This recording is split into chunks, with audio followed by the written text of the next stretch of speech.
first on the Gulf Coast with breaking news and weather. Fox 10 Midday starts now. Well, good morning, everyone. Welcome into Fox 10 Midday on your Thursday. Today, I'm Ashlyn Mitchell. And I'm meteorologist Hannah Fink. Y'all, she's back from the snow. How was it in Chicago? It was cold. Yeah.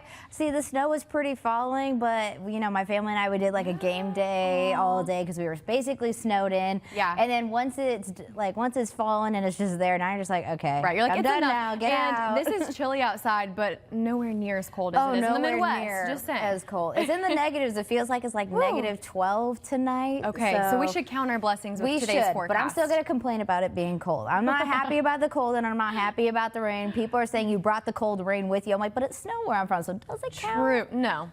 They're just trying to blame it on you. But let's take a look at what we're looking at outside. As you can see, that heavy downpour is still staying relatively consistent, especially in areas of Mobile. You can't really see the skyline out there. And here's a look at our Navigator Credit Union camera. Can't really see the skyline. D'Iberville, Mississippi, also seeing the same thing. Our coastal community is not seeing much rain out there, but they're going to see it later on this afternoon. So if you are out on the roadways, give yourself some extra time because visibility is not looking great out there. Here's a look at our radar. As you can see, the majority of us are blanketed in some widespread rain. A lot of us in that yellow seeing that more heavier downpours. Areas like Pensacola and Gulf Shores, they're not getting much rain yet, but they will be seeing it later this afternoon. So temperatures right now across the area, we're feeling like the mid 40s, 46 for a temperature in Mobile, 44 in Bruton, 41 in Grove Hill, 47 in Navarre, and 44 degrees in Lucedale. Feels like temperature, though, do decrease that by about 5 degrees. We'll be feeling like the lower mid 40s throughout the entirety of the day, even though temperatures will getting into the lower 50s. Dew points are also staying dry out there. Not really a front bringing us this weather. It's more of a low that is over the Gulf right now. So our forecast dew points are going to be consistently staying in that dry category throughout the entirety of the day today. Overall, what we're seeing for our forecast into the afternoon, rain, some more rain, so you're going to want to have that umbrella on hand and also some clothes to make sure you stay warm out there. Our weekend forecast looking like the same for our Saturday, but luckily there is a change in the forecast coming for our Sunday. I have more on your Thursday forecast as well as the timing of this rain over the next 3 days coming up. Hannah, thank you. We are following breaking news out of Mobile this morning. MCSO says a 16-year-old student tried to enter Williamson High School with a .40 caliber handgun stored in his backpack. MCSO says he was caught by the weapon detection system, and investigators say the student tried to run away but was later apprehended in the school's parking lot by the school's resource officer. That's all the information we have at this time, but we are continuing to press for more information, and when we get an update, we will pass it along to you on air and online at fox10tv.com. In your national news now, the FBI has arrested a man suspected of planting pipe bombs in Washington, D.C. the night before the 2021 riot at the U.S. Capitol. That's according to 2 law enforcement sources, but the man's identity has not yet been released. The arrest follows a nearly 5-year investigation into the person seen in this grainy surveillance video. The pipe bombs were found near both the Republican and Democratic National Committee headquarters, and they'd been placed there on the eve of the January 6th insurrection. Well, top Pentagon officials are under scrutiny today after a watchdog report revealed the Secretary of War could have put troops in harm's way earlier this year. And lawmakers are sure to have more questions for military leaders about a strike on suspected drug smugglers in September. Fox's Rebecca Castor has more. Remember when a journalist was accidentally added to a private group chat with top Trump officials back in March? Those leaked messages revealed War Secretary Pete Hegseth shared sensitive attack plans with other cabinet members and his wife through the messaging app Signal. A Pentagon inspector general launched an investigation and found Hegseth, quote, created risks to operational security, and his actions could have resulted in failed U.S. mission objectives and potential harm to U.S. pilots. So it's confirming what we already knew. I mean, that was so idiotic, right? But the Pentagon has a different take, saying the report is a total exoneration of Hegseth and proves no classified information was shared. But this isn't the only mission being scrutinized by lawmakers. They have questions about recent airstrikes on alleged drug smugglers in the Caribbean and Eastern Pacific. And Thursday, the Navy admiral leading the operation is briefing lawmakers behind closed doors on his orders to fire a second strike on a sinking boat, killing 2 survivors of the initial strike. What I saw in that room was one of the most troubling things I've seen in my time in public service. You have 2 individuals in clear distress who were killed by the United States. The fundamental question is the country safer than it was under the Biden administration? I think the answer to that is unequivocally yes. President Trump is supporting his War Department on these strikes, and the Pentagon says they will continue. In Washington, Rebecca Castor, Fox News. Meanwhile, diplomatic activity is now at a maximum level as officials scramble to make a deal between Ukraine and Russia that will end the war. Special Envoy Steve Witkoff and Trump's son-in-law Jared Kushner are meeting with a high-level Ukrainian delegation today, following a 5-hour-long meeting with Russian President Vladimir Putin in Moscow. But yesterday, Putin said he has rejected parts of the American proposal, and a Kremlin official claimed Russia isn't likely to compromise because it has the upper hand on the front lines. The progress of the Russian army on the battlefield in recent weeks has certainly played a role in the course and the nature of the negotiations. Putin also said that Ukraine must allow Moscow to keep the territory it's captured over the last 3.5 years and then some. The Ukrainians, though, have rejected that demand. Ukrainian President Volodymyr Zelensky insists the peace process is moving forward, even as fighting escalates in eastern Ukraine. Well, Australia is set to become the first country to ban social media for those under the age of 16.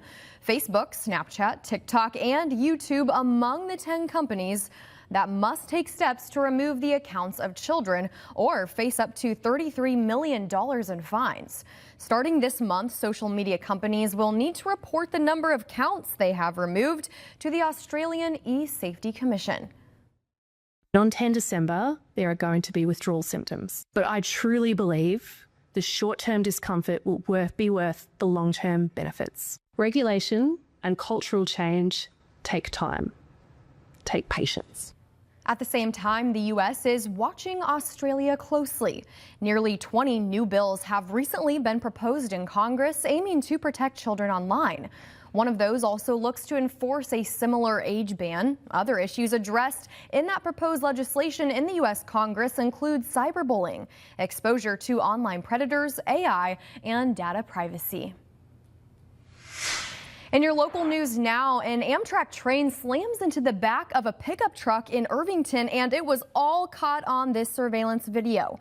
You can see a white pickup easing up to the Bayou La Batterie Highway crossing just south of Highway 90. The driver goes around the lower crossing arm despite the flashing warning lights. That's when the train slams into the back of the truck.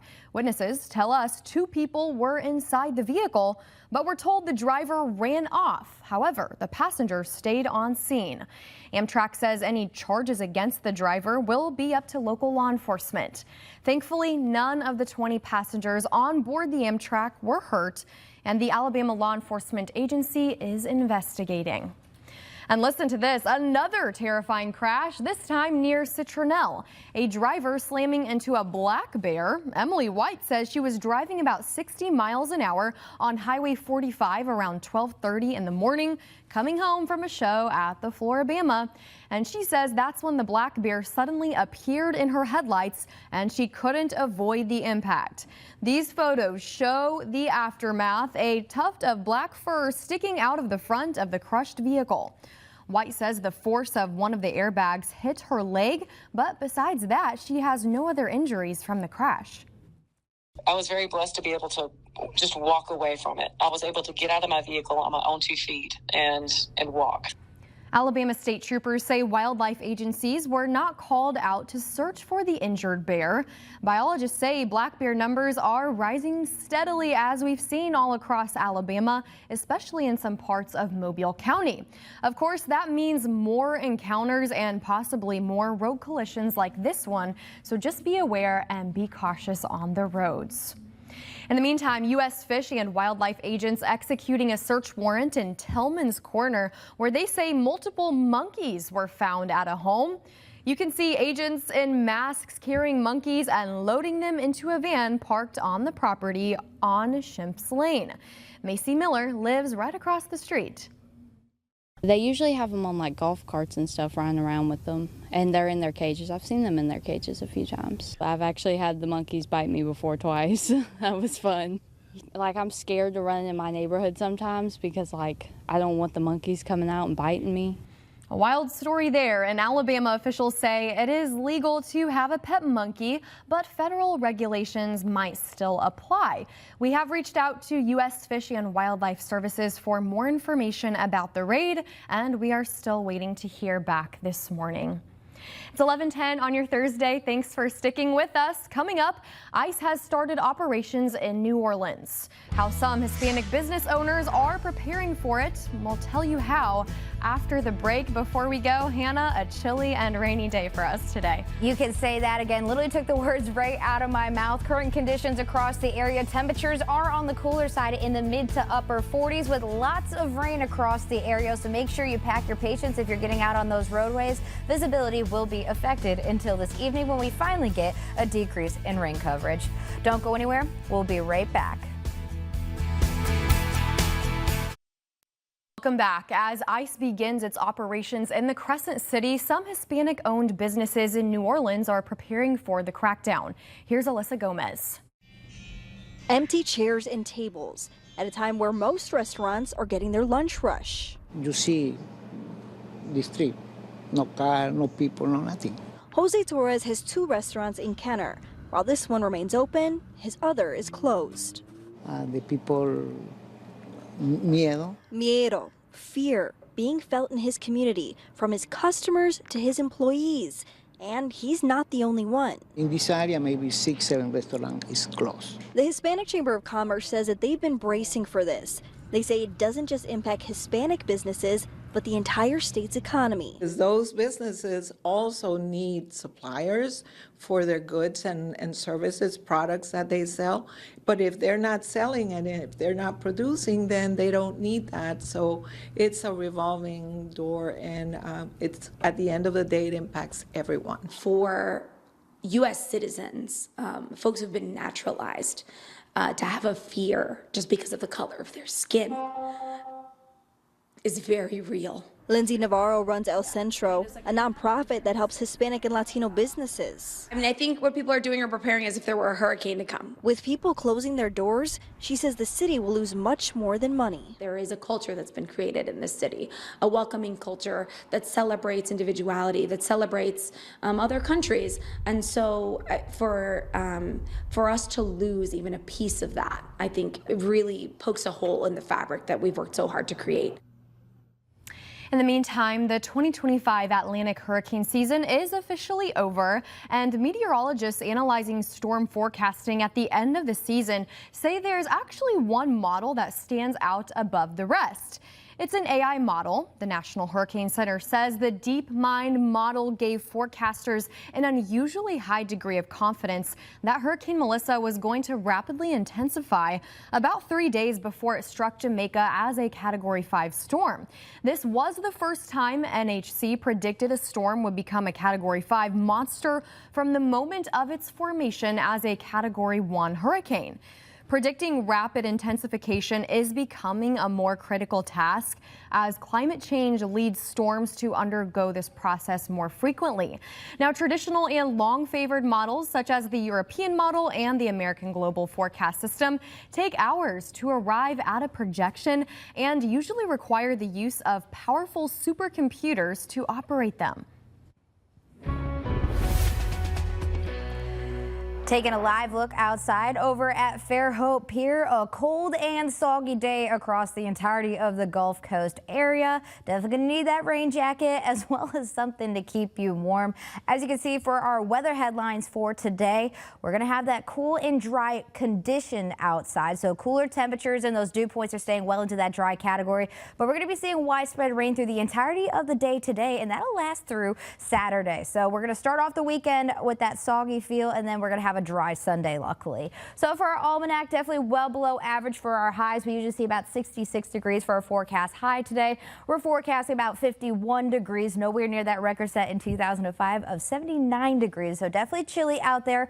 Forecast highs are not really going to break 50 degrees today. Honestly, I'll be surprised if some of us even hit 50 degrees today. So most of us will be in the upper 40s for forecast highs. 49 for a high in Calvert, 47 in Monroeville, 51 in Mobile, 57 in Gulf Shores, 54 in Navarre, and 50 degrees in Loosedale. As you can see, our dew points, they're going to be well below that dry category. 55 degrees is the threshold for that dry category. You can see we're not even going to really break 50 there. So dry conditions out there, which is actually going to contribute to our feels like temperature out there. We have a breeze out of the northeast and then dry conditions. So our feels like temperature is actually going to feel like the lower 40s throughout the day today. Here's a look at our futurecast to show you what the rain is doing. Definitely some more localized heavy downpours in certain areas. And a lot of us will see this widespread rain into the early evening hours. Then we start to see decreasing coverage into the evening hours around dinner time. And that'll stay pretty consistent as we go into the overnight hours. There'll be more isolated showers. Could see a thunderstorm depending on where that warm front moves through, but there's no severe threat, just meaning you could probably hear a rumble of thunder, maybe see a flash of lightning into the overnight hours into our early Friday morning. So then we'll continue to see those isolated showers, but we'll see some more widespread rain starting on our Friday. So our afternoon forecast, basically rain, and some more rain with those cooler temperatures out there. 50s for the temperature at 2 and then 51 degrees for the temperature at 4 p.m. Easterly winds around 8 miles per hour contributing to those cooler temperatures. And for your evening practice, most people are probably going to be having practices canceled today. We're going to see a lot of rain until about maybe 8 o'clock. Temperatures on the cooler side, so that'll continue on. So you're probably going to want to stay indoors and make sure you stay warm. Here's a look at our futurecast for rain going into tomorrow. So as you can see, we have that decrease in coverage into early Friday morning. So then that's going to continue on as we move on throughout our Friday. We're probably going to have a drier start, but rain starts to move in around the lunchtime hours. This will be more scattered. Then we get a more widespread feel starting around Friday evening as a band of rain comes through. We'll probably see a little bit less rain coverage tomorrow. We're seeing about 1 to 2 inches today, about an inch tomorrow, and then 1 to 2.5 inches possibly on Saturday. Just to give you an idea, definitely helping us out with those drought-like conditions. As you can see, our rainfall forecast, we're seeing about 2 to 3 inches of rain across the entirety of the area. Like I mentioned, definitely well needed for the way our drought-like conditions have been the last 2 months. Here's a look at our 7-day forecast. The rain is going to continue into our Saturday. Going to continue to feel those cooler temperatures. Morning lows in the 40s. Then as we get into next work week starting on Sunday, that dry feel comes in and lots of sunshine and temperatures trying to get back to where we're typically supposed to be. All right, Hannah, thank you. Looking forward to that sunshine for sure. Just got to get through some of the rain first. Well, if you're planning on flying anytime soon, a change in policy for some air travelers. Sarah Wall is taking a look at what the Transportation Security Administration is implementing for flyers that don't have a real ID or other approved form of identification. What this could mean for you when you get to the airport and when this new policy will start. In Depth with Sarah Wall, TSA changes for flyers is available right now on the Fox 10 Gulfstream TV app. And remember, you can always join the conversation at 9 a.m. live every weekday on the Fox 10 Facebook page.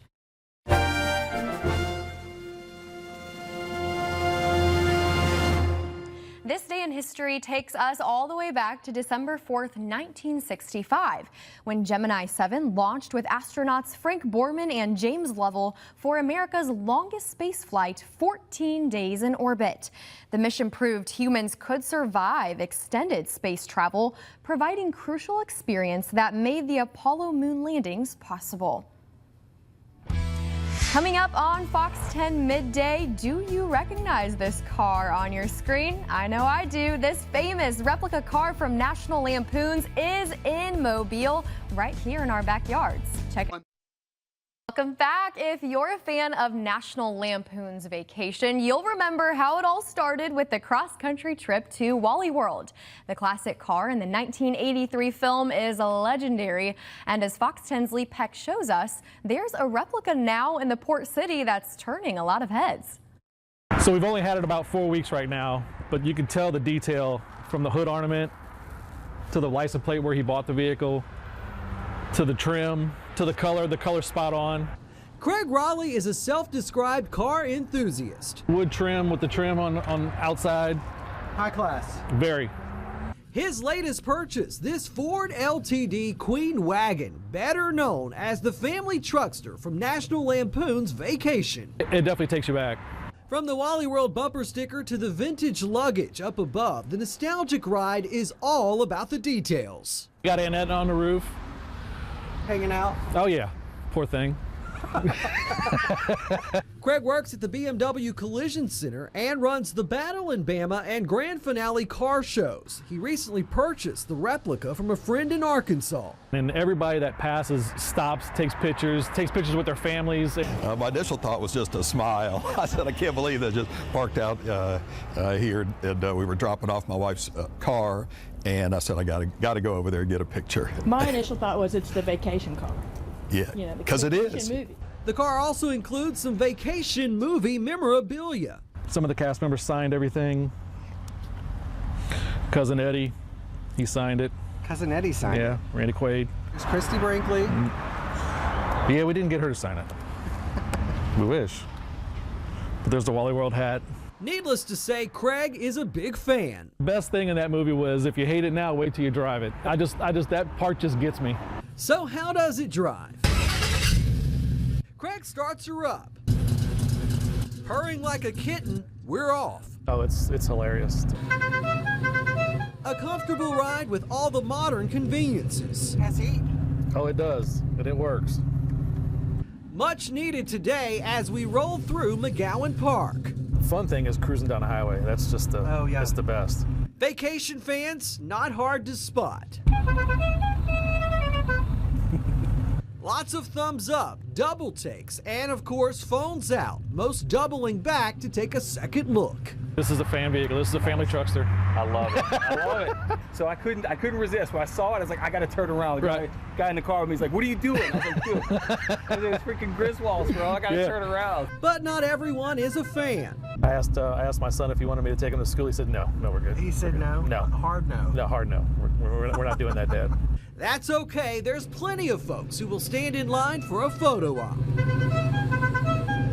The family truckster set to make its debut next weekend at the Grand Finale Hot Rod Truck and Bike Show in Houma, Louisiana. In Mobile, Lee Peck, Fox 10 News. I love it. So nostalgic for many of us, I think, regardless of your age. Craig says after the car show, he plans to put it out as a Christmas display. I think that's a wonderful idea. 11:27 now, straight ahead in your headlines. The European Union is investigating WhatsApp. That story and more in your business news.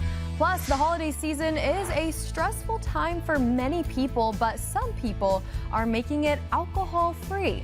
The reason why coming up, but before we go, Hannah, a quick check on the weather.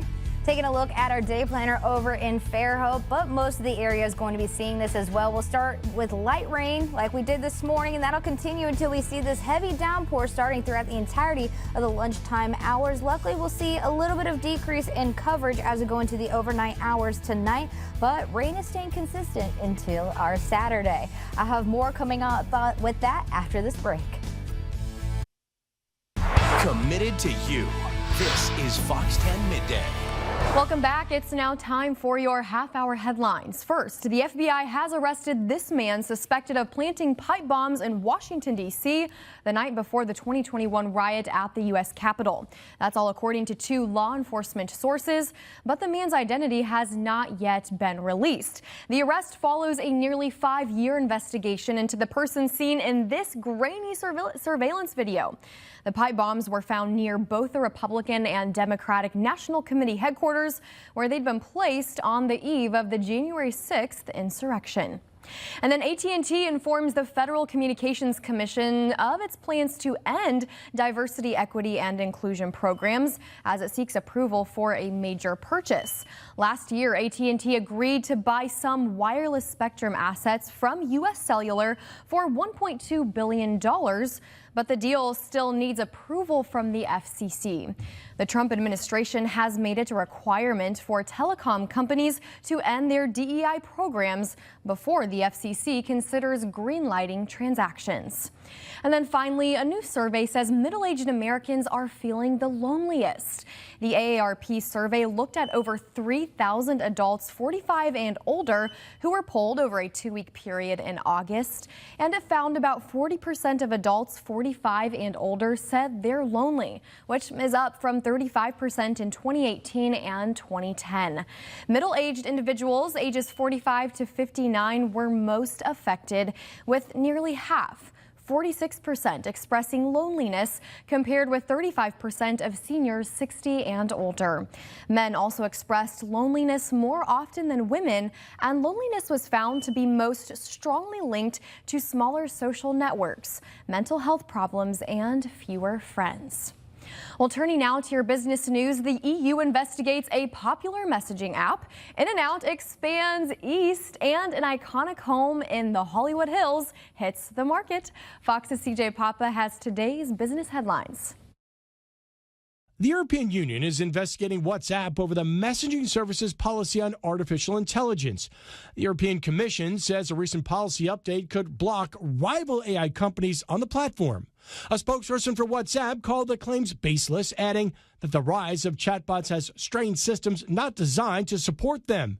Meta owns WhatsApp, and its chatbot is available to users on the app. In-N-Out is getting ready to expand east. The popular California-based burger chain is preparing to open 4 restaurants in Tennessee. The Tennessean reports they will open by the end of this month or early next year. The company is also opening a 100,000 square foot Eastern Territory office near Nashville. And an iconic mid-century modern home is hitting the market for the first time.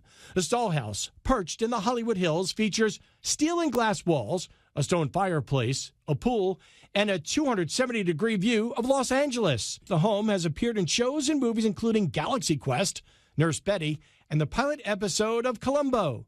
The price tag for the Stall House is $25 million. That's business. CJ Papa, Fox News. Taking another live look outside over at Pensacola Beach. Not much of a surprise there. Nobody probably wants to go to the water today. Another cold and rainy day, and that'll continue on. Let's take a live look at our radar right now. As you can see across the entirety of the area, a lot of us are seeing that heavier downpour. That's that yellow shading there, and we're all seeing it for the most part. Pensacola is finally seeing some of that rain. They were a little drier this morning compared to the rest of us. Most of our coastal communities were, but now it's their turn to get some rain, as you can see, as it's slowly making its way to the coastline. So as you make your way out the door over the next few hours, definitely make sure you bundle up and have that rain gear on hand. Temperatures are only going to be in the upper 40s, but that feels like temperature with those dry conditions and those slight wind speeds out there are going to actually make it feel like the lower to mid 40s as you make your way out the door. You can see easterly wind around 10 miles per hour with plenty of rain out there. Forecast today. Basically, we're going to be cold and rainy for the entirety of the day. Van Cleve, 52 degrees, 49 in Leakesville, 56 in Pascagoula. Moving to our more inland spots, we'll see 47 in Grove Hill, 47 in Beatrice, 48 in Evergreen, 49 in Bradley. Then we see 48 degrees in Fruitdale. Then over in Mobile and Baldwin County, we'll see 51 in Mobile, 60 in Dauphin Island, 52 in Fairhope, 51 in Seminole, and 49 degrees in Mount Vernon. Then moving over to Northwest Florida, we'll see 52 in Pensacola, 50 in Milton, 49 in Crestview, 54 in Destin, and 49 degrees in Walnut Hill. And to summarize, what we're all going to see is going to be cold and soggy throughout the entirety of the day today. Not a break in the sky to see any sunshine today. As you can see on our futurecast, as we get after the lunchtime hours, we'll start to see less coverage of the rain. So we got about another couple of hours of widespread rain that'll be more scattered in areas of more widespread rain as we get into the dinner time hours, but we won't be covered like we were this morning. Then as we get into the evening dinner time hours, we'll see more isolated rain as we get into the overnight hours, and this will stay pretty consistent into our Friday morning as well. As you can see, this is 3:30. We see spotty rain, and then we could see some more heavier downpours near the coastline, but what we're seeing overall is rain until our Saturday. We have a 80% chance of rain on Saturday. More rain and cold temperatures, 59 for a high there. Luckily, the rain does calm down starting on Sunday. So we do start to dry out. Temperatures getting to right where they're supposed to be, near 64 degrees. Here's a look at our 7-day forecast. So we have the rain today. We have about a 90 to 100% chance for rain. It's probably going to drop to about a 70 to 80 into the overnight hours tonight. Then an 80% chance to see some showers and maybe a thunderstorm. So right now we have a low that's contributing to all this rain in our area, and that's going to slowly move a warm front to our area, but we don't really know the placement. So maybe our coastal communities could hear a rumble of thunder into the overnight hours, but there's no severe weather expected. Then the rain starts to dry out starting on Sunday, getting us to right where we're supposed to be with those temperatures. Thanks, Hannah. You may want to keep your eyes on the night sky this week for one of the year's last astronomical spectacles. A supermoon will be shining very bright tonight, and a supermoon happens when the moon is at its nearest point to Earth, which makes it appear larger and fuller. Visibility will likely be based on whether or not you can see it. I know we have some cloud cover over the next couple of days, so just keep that in mind, but something that's always so beautiful to see. Well, what helps to get you feeling festive? For those of legal drinking age, a little eggnog or mulled wine could help set the holiday mood. But with a growing sector of the population moving towards alcohol-free options, more people may be choosing to abstain from drinks at bars or house parties this season. But the results of a new study find many of those folks no longer feel the need to provide an excuse. Fox News' Chris Demio reports. The holidays are a time for celebrations, with many families gathering around tables of food and drink to eat and be merry. But a bevy of alcoholic beverages might be less common at the next party you're at because of a cultural shift. According to the results of a new global study from Heineken 0.0 in partnership with Sober Curious author Ruby Warrington, 72% of people feel comfortable turning down alcohol without feeling judged. We're creating a more inclusive social environment where people feel welcome, whatever they're drinking and whatever their reasons for their drinking choices. The 0.0 Reasons Needed survey captured data from more than 10,000 consumers across 5 national markets. That included the US, the UK, Brazil, Japan and Spain, and gives us a very up-to-date snapshot of current consumer attitudes in the no to low alcohol drink space. Analysts also found 67% of folks think it's not cool to ask why someone is abstaining. It's potentially a little bit intrusive and you don't necessarily need to ask. I think people have kind of the agency to do whatever they want to do. And while a previous study from Heineken revealed this mindset was popular with members of Gen Z, other generational cohorts are rapidly following. And so this is probably the first festive season in which there's no reason to justify one's choice. And with 90% of people saying they'd support their friend in choosing a low or alcohol-free drink, some experts believe this social acceptance will keep growing. Moderation no longer needs a reason. Chris DeMeo, Fox News. Now this is beautiful. Rockefeller Center in New York City is shining bright as its iconic Christmas tree lights up for the first time this year. Rockefeller Center capped off its holiday presentation last night with the annual lighting of its 75-foot tall Christmas tree. The event was hosted by members of NBC's Today Show and country music legend Reba McEntire. The ceremony featured performances by Kristen Chenoweth, Brad Paisley, and, of course, the Radio City Rockettes. The tree is a Norway spruce from upstate New York and features 50,000 LED lights along with its iconic star on top.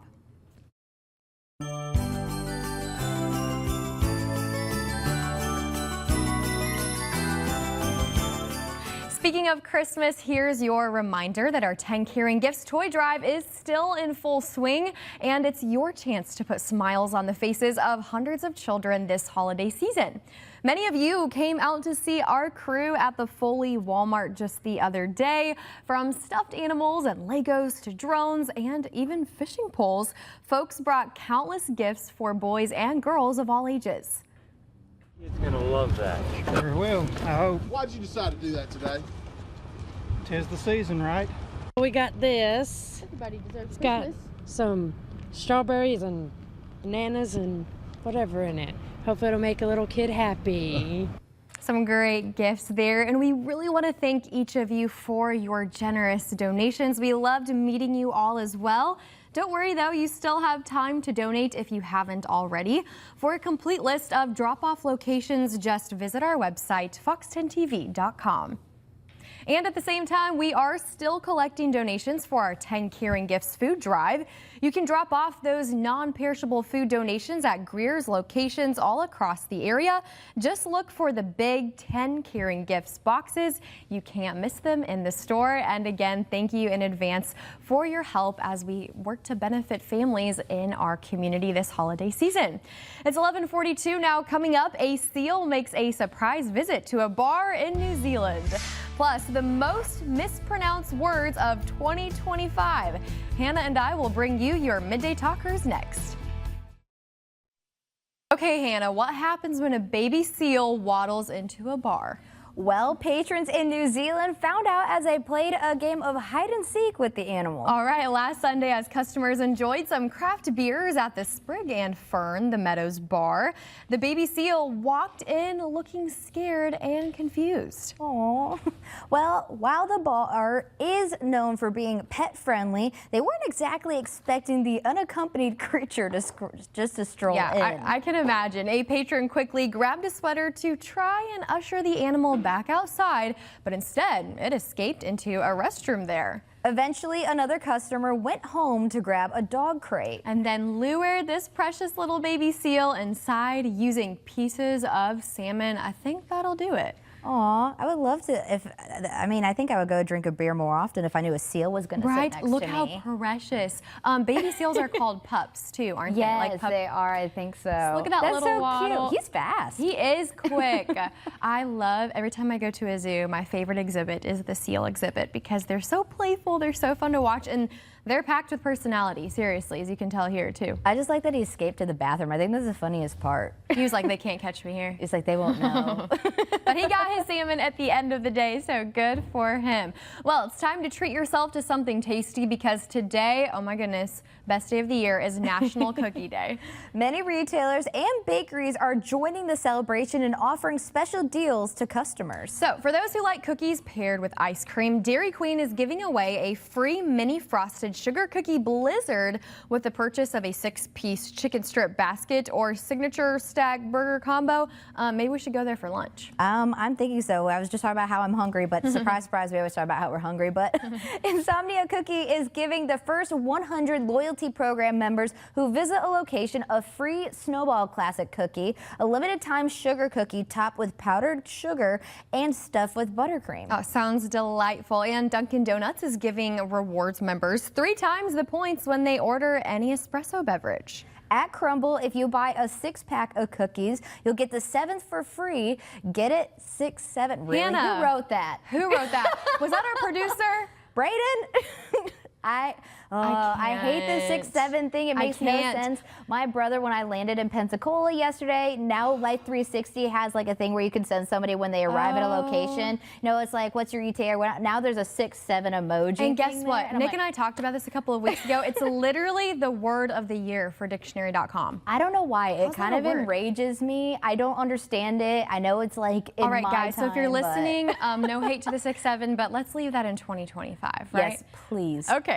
Well, speaking of words, what's in a name?